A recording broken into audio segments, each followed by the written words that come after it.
வணக்கம் நண்பர்களே, இன்னைக்கான டாபிக் டெம்பரிங் ஹீட் ப்ராசஸ் பற்றி தான் பார்க்க போகிறோம். வாங்க வீடியோக்குள்ளே போகலாமா? போங்க தம்பி.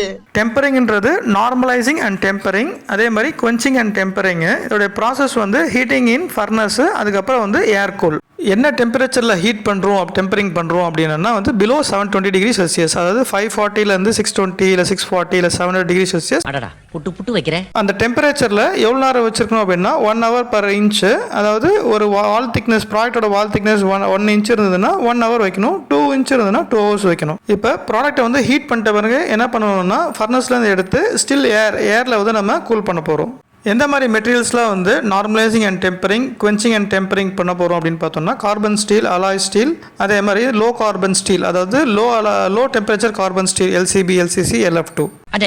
நோட் பண்ணுங்கப்பா, பின்றாம்பா. இதோட பர்பஸ் வந்து ரெடியூஸ் பிரிட்டில்னஸ், இம்ப்ரூவ் டஃப்னஸ், அதே மாதிரி வந்து ரிமூவ் மார்டன்சைட், அதே மாதிரி வந்து இன்டர்னல் ஸ்ட்ரெஸ்ஸை வந்து ரிமூவ் பண்ணுறதுக்காக இந்த டெம்பரிங் ஹீட்டிங் ப்ராசஸ் பண்ணுறோம். வீடியோ லிங்க் டிஸ்கிரிப்ஷனில் கொடுத்துருக்கேன், பாருங்க. இந்த பிரசன்டேஷன் பிடிச்சிருந்தா லைக் பண்ணுங்க, ஷேர் பண்ணுங்க, சப்ஸ்கிரைப் பண்ணுங்க. தேங்க்யூ. நம்ம நெக்ஸ்ட் மீட் பண்ணலாம்.